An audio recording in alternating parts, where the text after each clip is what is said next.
Let's talk about the state of the game. Currently, we are seeing a lot of players out there talking about Battleground is horrible, why the Blood Knight is so OP, has so much survivability, same with the Necromancer, has so much survivability, and if it dies, it can come back every 30 seconds. And on the top of that, we will be talking about some of the upcoming changes with the major update as well. This is going to be more of a video where I am just going through few things and starting with a Reddit post here.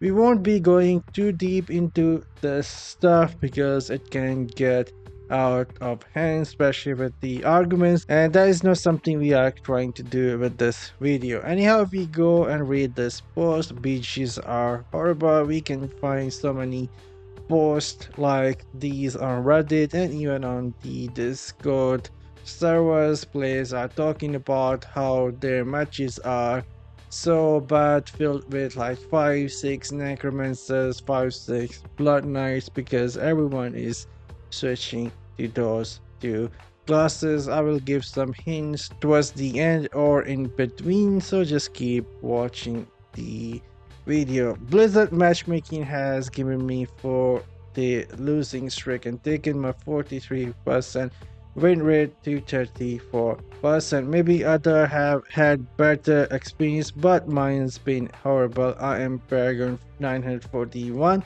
with 2600 resonant, and I grind at least 7 hours a day. Recent matchmaking experience have made the game not even fun anymore. And if we go down and read few of the first paragraphs here, just by God, the BG, and then there are some more comments. This actually works, but for a different reason. If you stay at silver rank in BG when the BG season ends, you will have a way easier games in the next season. I don't think that is the solution for everyone.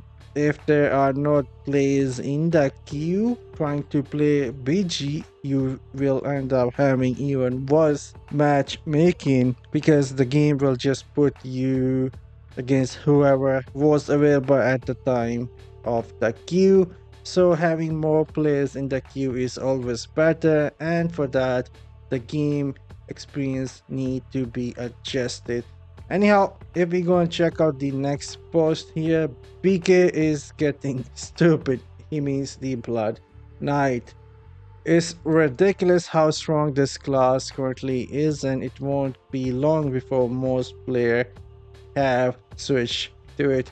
Alright, don't switch to Blood Knight and a Necromancer just yet. There will be some changes coming up in upcoming few weeks. So yeah, don't change to PK or Necro just yet. Right now, it's the best at dealing damage along with having the most survivability. When it's a high resonance with good secondary gems, sometimes a whole team can't even kill it. Why would anyone play a Bob, Monk, or a Demon Hunter when the Blood Knight already does everything better? Even after the Battleground damage nerf, the Blood Knight remains the one class that can still one-shot all its enemy. I'll watch myself go from 100% HP to 0 instantly while trying to defend an idol, all because a Blood Knight drove in alone.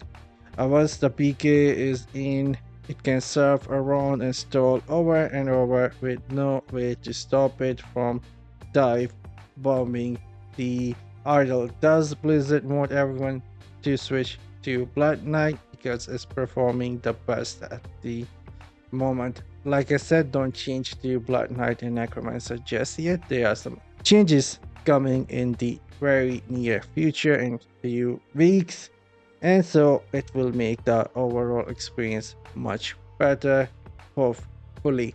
If we go and check out this post from the official page of Diablo Immortal on Twitter or the X page now, changes are ravaging Sanctuary. Tune in September 19.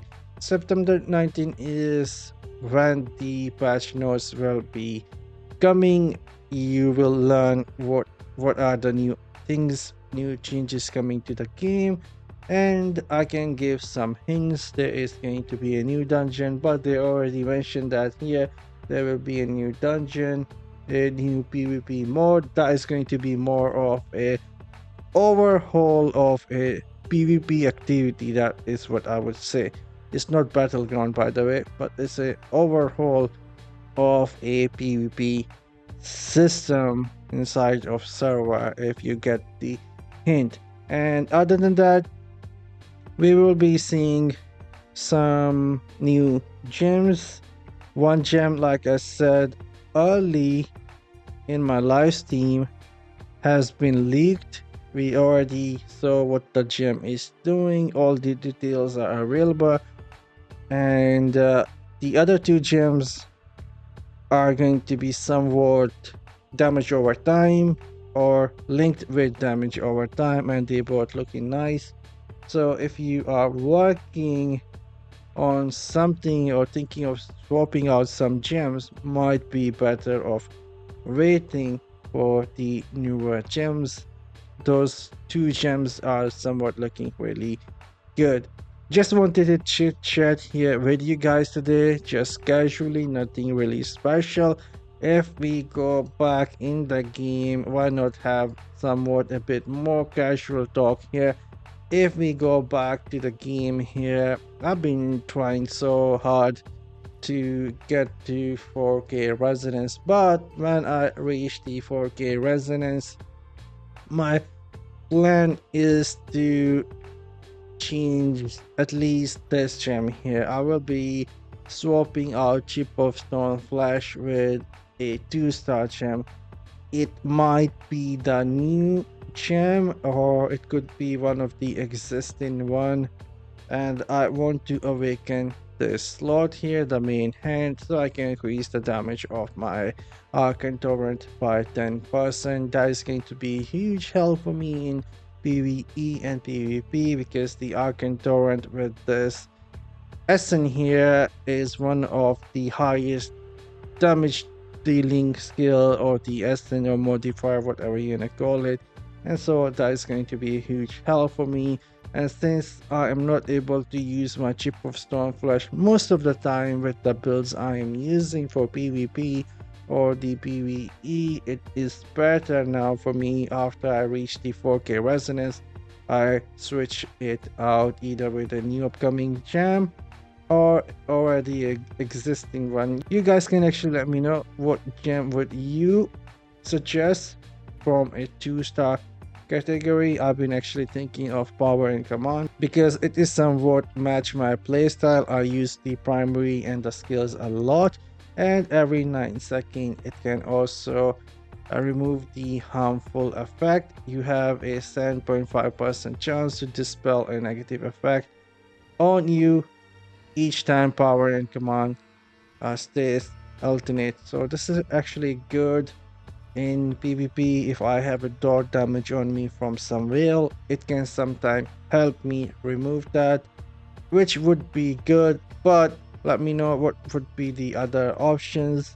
I can like go with something like the pain claps as well, but then again I'm not sure if this will be working with all my builds since it requires the continual damage effect, and that is something I am not using all the time. But yeah, let me know which gem you guys would suggest me from a 2-star gem category, and I will be reading comments. Will try my best to reply back as well, and I hope you all have a great day. Take care guys, later.